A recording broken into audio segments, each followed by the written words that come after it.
کہ ایک گلی سے میرے حضور گزر رہے ہیں تو ایک ایسا مکان بن رہا تھا جس طرز تعمیر کو حضور پسند نہیں کرتے تھے۔ حضور نے روک کے پوچھا یہ کس کا مکان ہے؟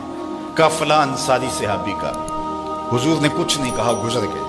کسی نے اس انصاری کو جا بتایا حضور نے تیرا مکان دیکھا تھا، چہرے پہ آثار پسندیدگی ظاہر نہیں ہوئے۔ اس نے کہا اچھا، کہا ہاں۔ اس نے کدال لیا اور مکان کو زمین کے برابر کر دیا۔ 2-4 دن کے بعد حضور کا دوبارہ گزر ہوا، دیکھا کہ ملبے کا ڈھیر پڑا ہوا ہے۔ اسے بلایا، کہا میں گزرا تھا، تیرا مکان تھا، آج ملبے کا ڈھیر ہے۔ کہا حضور میں نے گرا دیا ہے۔ فرمایا کیوں؟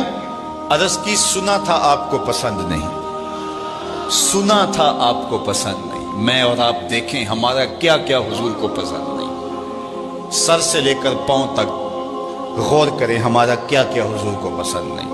اپنے عقیقے سے لے کے ولیمے تک دیکھیں ہمارا کیا کیا حضور کو پسند نہیں۔ اپنی نجی زندگی سے لے کے سیاسی زندگی تک دیکھیں ہمارا کیا کیا حضور کو پسند نہیں۔ اپنے کاروبار سے لے کر کے انداز معاشرت تک دیکھیں ہمارا کیا کیا حضور کو پسند نہیں۔ محمد دی زیارت محمد دے رنگ وچ اگر ان کے ہوئے ہیں تو پھر ہم ان کے ہو گئے، پھر اپنی خواہش کہاں باقی رہی؟ ایک صحابی آئے اور انہوں نے حضور سے سلام کرنا چاہا لیکن حضور نے رخ پھیر لیا۔ وہ سمجھے شاید کسی وجہ سے التفات نہیں ہوا، تو حضور نے جدھر رخ پھیرا تو ادھر جا کے انہوں نے السلام علیکم کہا، لیکن حضور نے پھر رخ پھیر لیا۔ سمجھ گئے کوئی ناراضگی ہے۔ تو چونکہ ایک سفر سے آئے تھے تو انہوں نے دیگر صحابہ سے پوچھا کہ مجھے تو سمجھ نہیں آئی کہ حضور کی ناراضگی کا سبب کیا ہے، کیا تم مجھے بتا سکتے ہو کہ حضور ناراض کیوں ہیں؟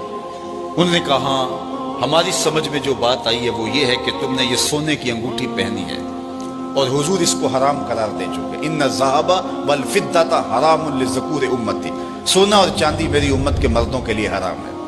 صرف چاندی کی ایک انگوٹھی اور وہ بھی 4.5 ماشے سے کم وزن کی ہو تو وہ مرد کے لیے جائز ہے۔ اس سے زائد یا اتنے ہی وزن کی 2 انگوٹھیاں مرد کے لیے جائز نہیں ہے۔ سونا بالکل جائز نہیں ہے، رکھا ہی نہیں گیا جائز، یہ زینت عورت کے لیے ہے۔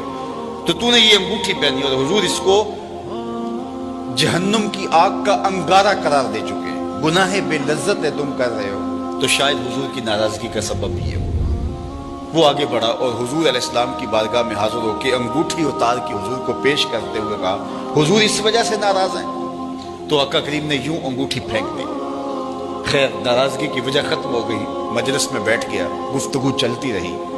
جب مجلس اختتام کو پہنچی، لوگ واپس پلٹے اور وہ بھی واپس جانے لگا تو کسی نے اشارہ دیا وہ سونے کی انگوٹھی تو اٹھا لو، تم تو نہیں پہن سکتے، تمہاری بیوی تو پہن سکتی ہے، قیمتی دھات ہے۔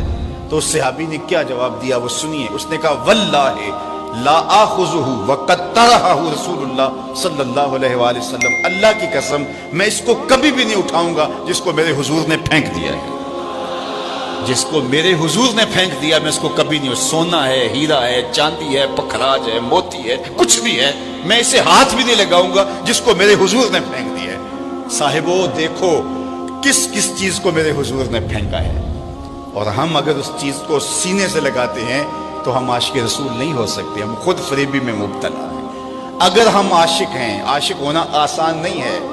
ہمارے بزرگ جھوم کے شعر پڑا کرتے تھے، عاشق عاشق ہر کوئی آکھے پر عاشق بندا مر کے، ایسے عاشق نہیں ہو جاتا۔ عاشق عاشق ہر کوئی آکھے پر عاشق بندا مر کے، زہر پیالہ کوئی نہیں پیندا پر عاشق پیندا پر کے۔ تو جب آپ عاشق ہیں تو پھر آپ کا عشق محبوب کی اطاعت کی چوکھٹ پہ آپ کو کیوں نہیں لے کر کے آتا؟ میں اور آپ اپنے آپ کو دیکھیں، اپنے طرز زندگی کو دیکھیں۔ میرے استاد فرمایا کرتے تھے یہ نہ ہو کہ لوگ تمہیں پوچھیں تم کون ہوتے ہو اور تمہیں بتانا پڑے جناب ہم مسلمان ہوتے ہیں، یہ دیکھو مذہب کے خانے میں اسلام لکھا ہے۔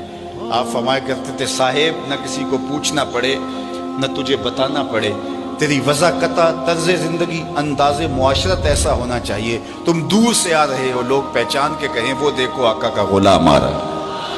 نور آنکھوں میں تو چہروں پہ اجالے ہوں گے، مصطفیٰ والوں کے انداز نرالے ہوں گے، دنیا میں بھی ان کے دم سے مقدر چمکا، محشر میں بھی ان کی رحمت کے حوالے ہوں گے۔